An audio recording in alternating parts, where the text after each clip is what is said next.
Well, a joy to be here with everyone in Chandigarh, and Bharat asked me to talk about technique and devotion as the topic today.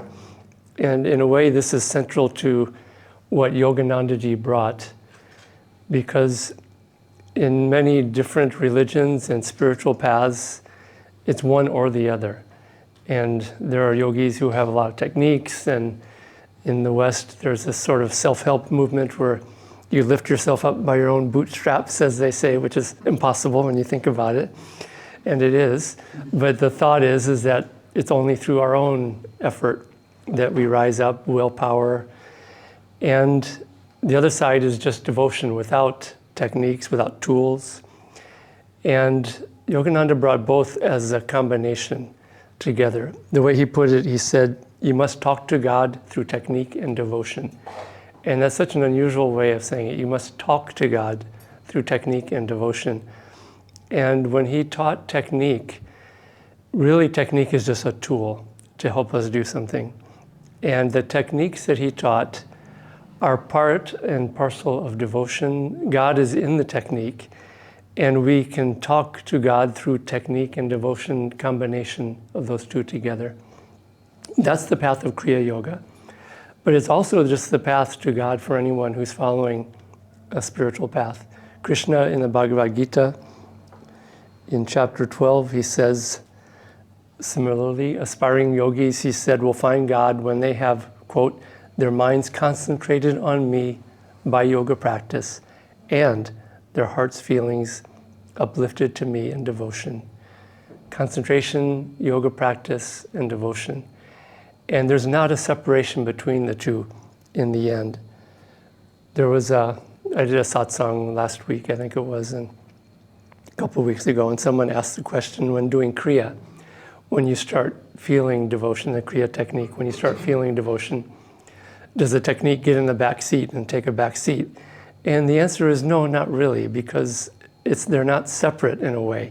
Sometimes it needs to, even with devotion, it needs to be at the steering wheel in the front seat. And there's a story that Yoganandaji told about a man who was a bhakti yogi. His way was devotion.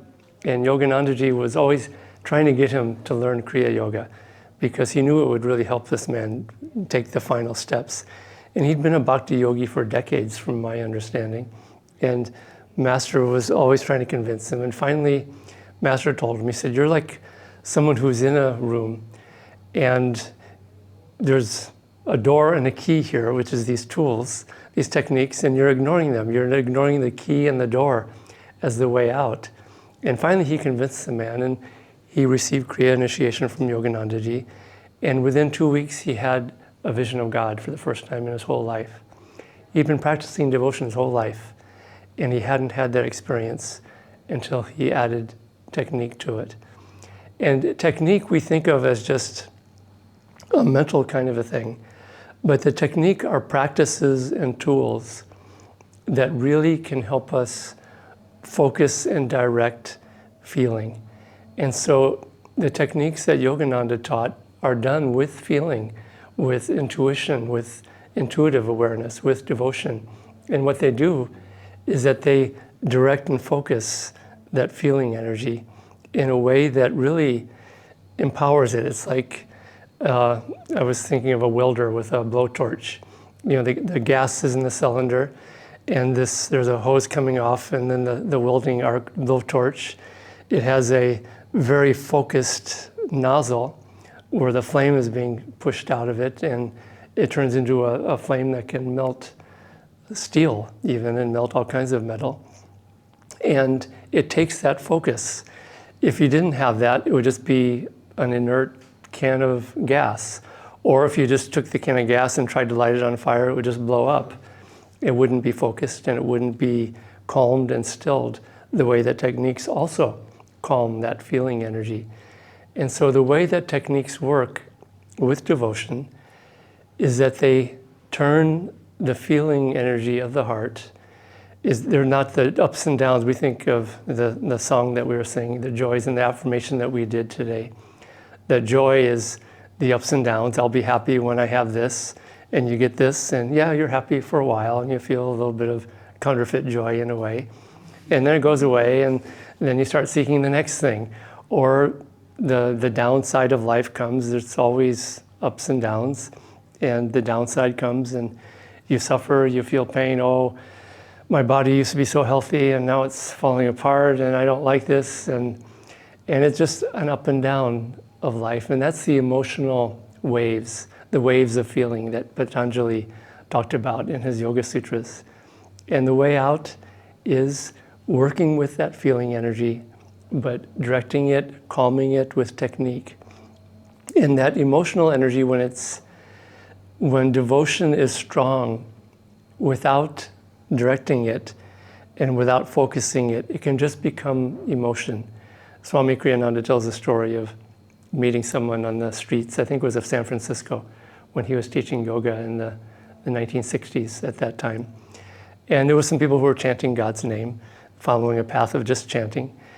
And he was talking to them because, he heard someone chanting Hare Krishna is what it was, and he was talking to them. He was just inspired, and the person asked him what he did, and he introduced himself, and he says he teaches meditation and Kriya Yoga.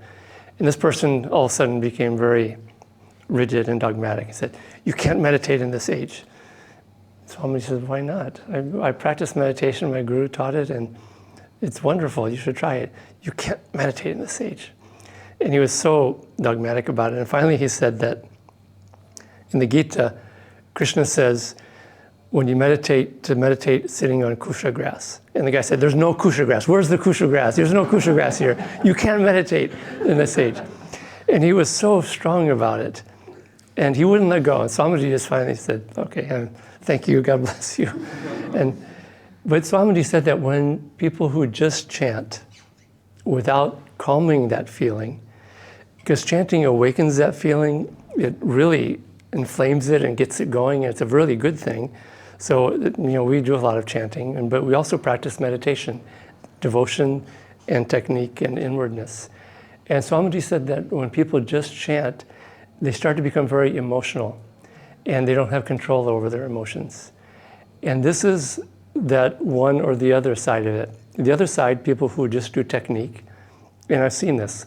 I lived in San Francisco around that time that Swamiji was teaching there, and yoga was just coming very popular in those days and coming to the West. And I remember seeing an American yogi who looked just so like he was just out of India. He had really long hair, really long beard, really, really thin, hatha yogi. And he was doing all these just amazing contortions of yoga on the street with a little thing soliciting money and donations. But it was extraordinary what he was doing, but you could see there was a lot of, not much joy, there was a lot of pride there from, look at what I've accomplished and look what I can do. I bet you can't do this stuff that I can do, and look what I've been able to do through techniques of yoga in this case. And so if he had devotional feeling, he likely may have turned those techniques into a different direction. And so it really is the two of these things together that really is what Yogananda brought more than anything else in this day and age.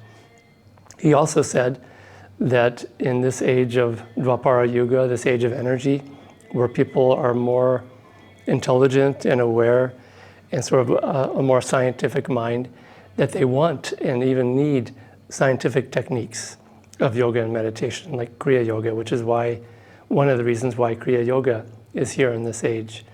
There, in Autobiography of a Yogi, Master praises the technological yogi, is what he calls it, from the Gita. And in fact, he quotes it from the Gita, the technological yogi.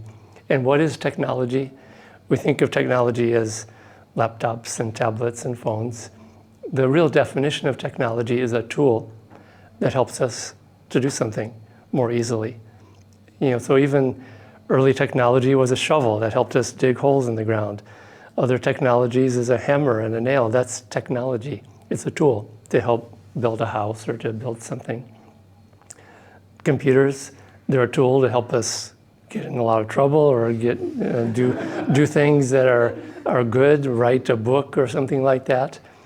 I've seen both sides of it in my own life, how the tool like that can be used in any possible way. But tools help us to accomplish things more easily. And that's what a technology is. In this day and age, is a time for using advanced tools, technology of meditation, and combining it with this intense yearning and intense devotion. And what we see when we combine the two is that something that Swamiji himself said, and he was told this by a woman saint, by Ananda. I share this all the time because it so speaks to where I think all of us are at times. She saw him in a very uplifted state of divine joy and deep devotional feeling one time. He had been taking a seclusion, and she saw that energy in him, and she cautioned him. She said, "Be careful." Most people would say, "Oh, you're so inspiring, you're so uplifted," and they would not have seen the potentials of the up or the down of it. And she said, "Be careful." She said, "That feeling of love that you have can just as easily go up the spine as it can go down the spine." And Swamiji said, later I found out that she was right, because as I experienced it going up and down. And what Kriya Yoga does is it shows us how to calm that feeling so it's not just emotional waves of ups and downs. It shows us how to direct that feeling upwards from the heart to the spiritual eye, where Swamiji said that that energy of divine devotional feeling, he said it needs to be directed even austerely to the spiritual eye.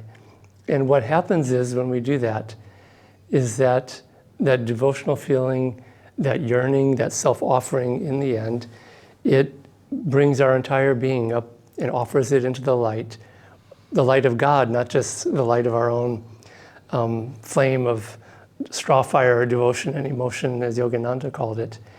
And we become merged into God in that way.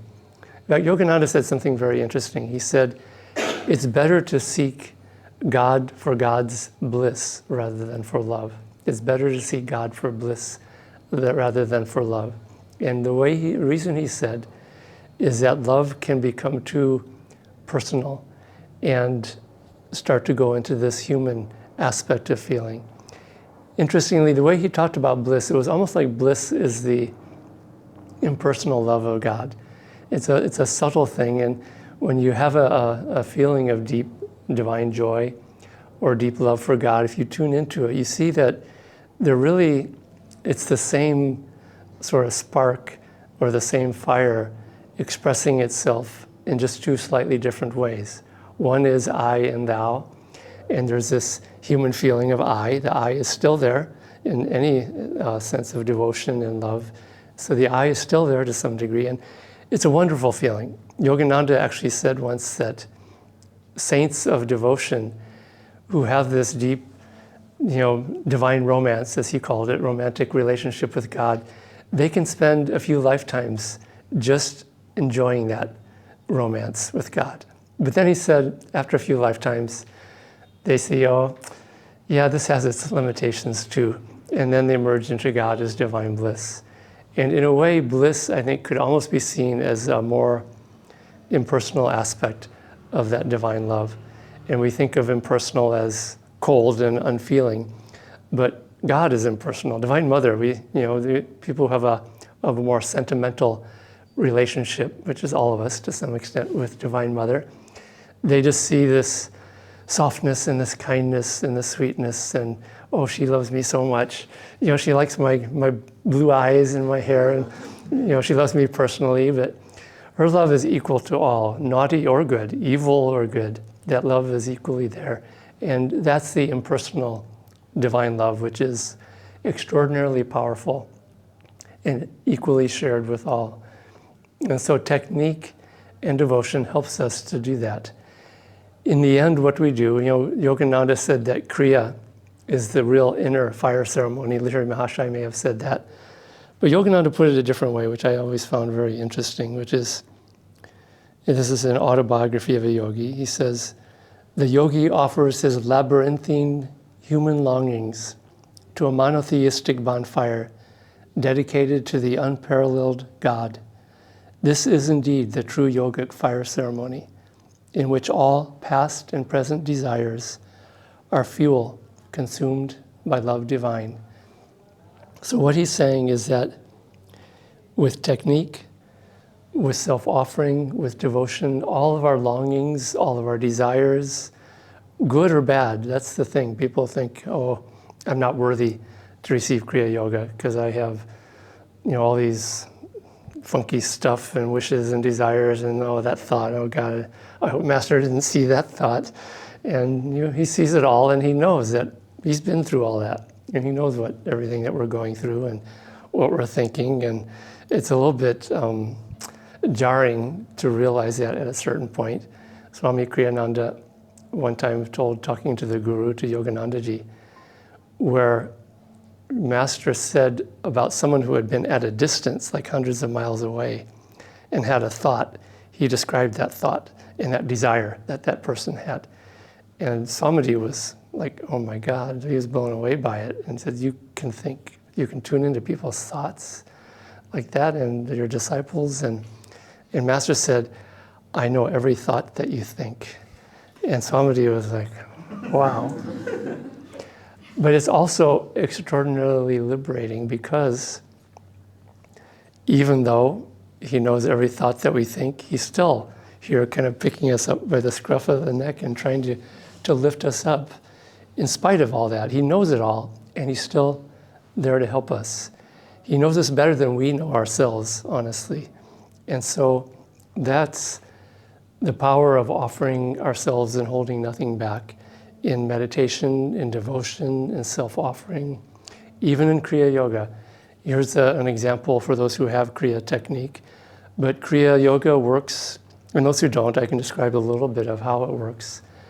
But Kriya works by bringing the life force up and down the deep astral spine, and doing it with a sense not just of bringing it with willpower and energy and technique, but offering it, offering our love, offering every part of our being, the good, the bad, the ugly, all of it, offer it up to God. And that's what Master describes as this monotheistic bonfire, where all of our longings, all of our desires, everything that we are, becomes fuel for divine love. And even, to me, the funky stuff even becomes part of that flame that lifts us up and liberates us. And we get there by working with practices like Kriya Yoga, which is really the most amazing technology or tool for helping us to gain control over the life force, to calm these waves of emotional feeling, and to offer ourselves completely to the divine in the deepest inner fire ceremony. And this is the way to liberation. This is the way to divine bliss, is this way of technique and devotion both combined together. So practice these things with that sense. If you don't have Kriya Yoga, whatever your own path is, whatever your own practices are, start applying these things, and you'll see that you gain so much more from the help that they've come to give us with both these teachings that they've given us, but also the techniques and tools. I find, and I suggest this to people, that the techniques that Yoganandaji gave for Kriya Yogis, that they really are not just techniques. They're actually, all of them are a way of communing with God in some way. Energization exercises is tuning into the power of God, the energy of Divine Mother of the universe. Hong Sao technique works with deep, expansive calmness and divine peace. Om technique with cosmic vibration, the sound of Om. And the Kriya technique, Swamiji said, is a technique of communing with divine bliss within our very deep astral spine. And so this is the power of technique and devotion. It's not technique versus devotion. It's not or, it's both. And this is really, in a way, is the path that Yoganandaji brought into this age of Dwapara Yuga.